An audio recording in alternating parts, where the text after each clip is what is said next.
ago in the aftermath of Hurricane Maria. Where is our response? And All In starts right now.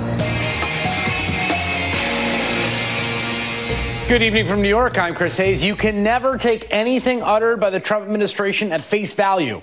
And anyone who does ends up looking like a fool later on, because they lie about just about everything. And we saw yet another example of that today, thanks to Democrats' first big push into the White House security clearance process.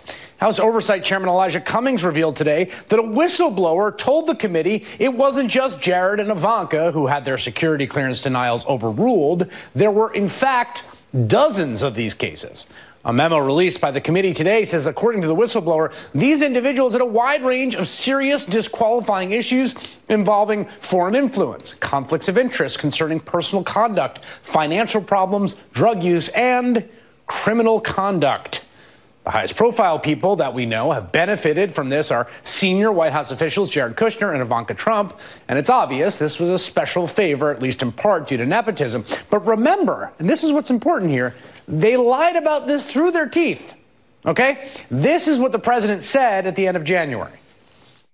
Do you tell General Kelly or anyone else in the White House to overrule security officials, the career? No, I don't think I have the authority to do that. I'm not sure I do, but I wouldn't do it.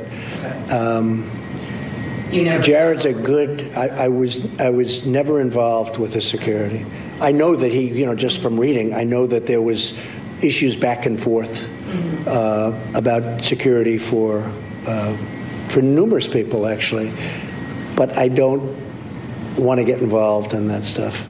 Just a complete lie. Absolute lie. He did get involved in that. We know that now.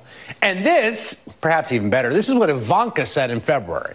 There were some issues early on, and there are a lot of people that question whether you were given special treatment by the president, overriding other officials. Can you speak to that?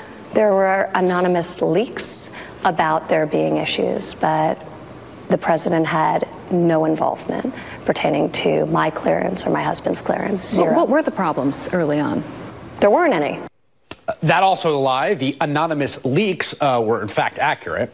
The New York Times reported, quote, Mr. Kushner and Ms. Trump both complained to the president about the situation, current and former administration officials said. And it's the context of this constant, ceaseless, frankly, exhausting deception, this inability and unwillingness to be honest about the simplest things, that's good to keep in the front of your mind as we watch the drama surrounding the Mueller report play out. Attorney General Bill Barr released yet another letter on Friday saying there are no plans to submit the Mueller report to the White House for a privilege review, but there are 4 categories that he, the man the president handpicked for the job, will be redacting. House Judiciary Chairman Jerry Nadler seems to be following a don't trust and then verify strategy. Nadler responded to Barr's letter by standing by his original deadline for Barr to turn over the full Mueller report, and that deadline is tomorrow.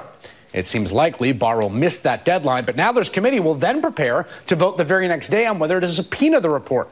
And there is now at least one avenue for shaking loose the truth. Joining me now, a congressman who sits on 2 committees conducting major investigations into the president and his associates, Democratic Congressman Jamie Raskin of Maryland. He's a member of both